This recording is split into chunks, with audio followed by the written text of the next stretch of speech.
When I was 14, I got pulled over by the armed police. That happened. It's a bad day for my ass. I've had way too much sugar today. Way too much sugar. This is one of those stories that has a bit of a backstory to it, so you bear with me. We're going to ride this out. You're going to find out about what happened when I got pulled over by the armed police when I was 14 years old. So when I was 14, I used to play in like a snooker league. I played a lot of sport, and at the time, snooker was my thing. It's like 14, 15, snooker was my thing. We used to play in town, so we'd cycle into town, 3 or 4 of us with big Q cases. We'd meet a few friends that had walked in, and we'd play snooker. Then after snooker, we just used to fuck about in town for a bit, you know, get a Subway, mess about, just generally spend the day just being annoying children. And there was a 99p store, pound shop, whatever you want to call it. Back then, it was called the swag shop. I know that sounds retarded, but the word swag when I was 14 actually just meant stuff. From this swag shop, I'm going to inverted comments it so you know that I'm not swag-yolo-ing. They sold a really cheap, like 99p, £1 pellet gun.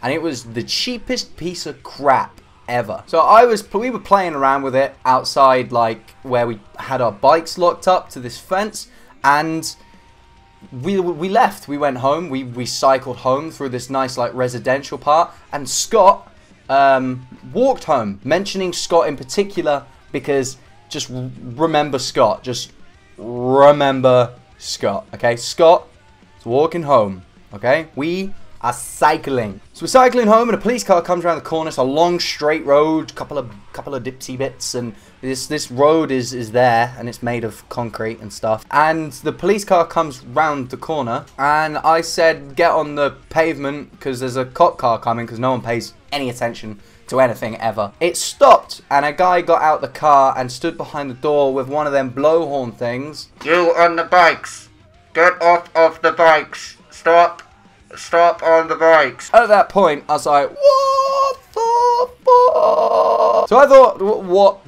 the hell's going on? I had no idea what was happening. Behind us was a van, and it was an armed police van, and there were men with guns. I was 14.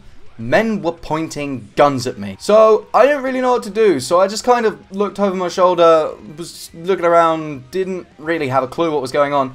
And the guy with the blowhorn was like, get off the bike slowly and put your hands in the air. So we did. We put the bikes on the floor, and I'm just like, yo man, what's cool? Yo, we chill. We chill. Little did I know that as soon as my hands were put up, I'd be taken out by this big meaty police guy. He boom straight out. I was gone. I was clean on the floor. Then he picked me up, and he kind of pushed me into a bush, hands up and unrestrained, and I was like, what's going on? I'm only 14. This bush has got bugs in it and shit. I was looking like over my shoulder. I was like, what's going on behind me? What's this madness? And a policeman was looking in my Sainsbury's bag, because I bought some cheap Coca-Cola, pulled that out, pulled out my jumper, pulled out the toy gun. We have the suspect weapon. It is, in fact, a toy. I repeat, it is a fake imitation firearm.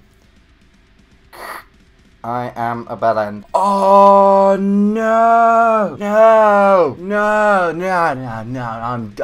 I'm going to prison. The guys from the armed police got in the car, and the van thing, and boom, they're gone. They went, I don't know where they went, but they went quick. The policeman kind of just gave us a really, really angry note. You have all been bellends.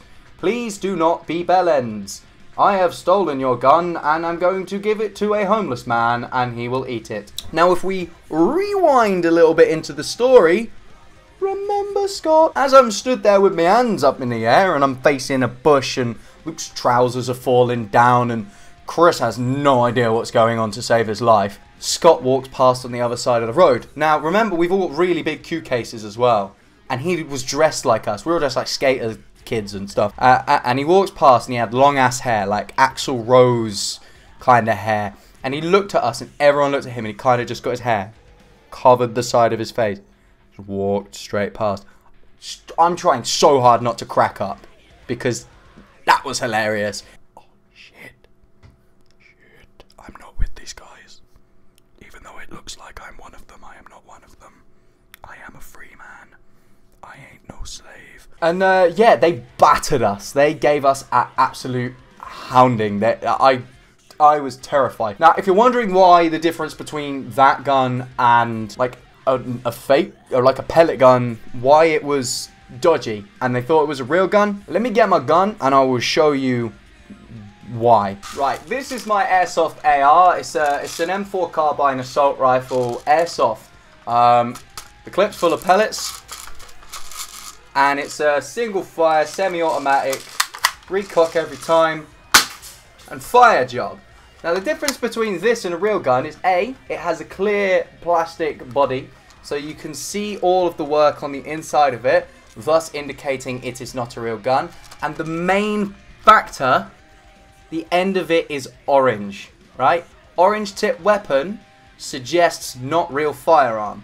Now, if I was to spray paint this and carry it in the street, the same thing would happen again because you cannot see the bodywork in it, and they pull me over anyway because I'm walking down the street with this and I can do some damage with this. This fires about 400 feet per second. If I shot you in the eye with it, you're blind. Plus the fact that I have higher grade, slightly heavier ball bearings in here than I'm supposed to, so I could probably take a pigeon off. I wouldn't kill it, but I could take a pigeon off its, you know, if a pigeon was chilling, I could ping it off. And the fact that, you know, orange tip indicates it's made of plastic. The gun that I had bought from the cheapie shop was just, it looked like a Colt 45. It had no orange top, it had no clear bodywork, anything at all like that. And the guy that worked in Sainsbury's, the security guard that knew us but didn't like us, apparently he's the one that called the police. What a fat, miserable bastard. That's how that happened. Don't be a knob and play in the street with guns, kids. Guns are fun. Guns are fun. I've fired guns. I'll tell you about that in my military tales because I'm ex-military kind of guy. I'll tell you all about that at another point in time. But for now, hit the thumbs up. Hit that thumbs up. Hit the thumbs up. Thumbs up. Like my shit. I'm gonna shoot your ass. And subscribe and share it. Twitter is in the description. Follow me on Twitter. Fading.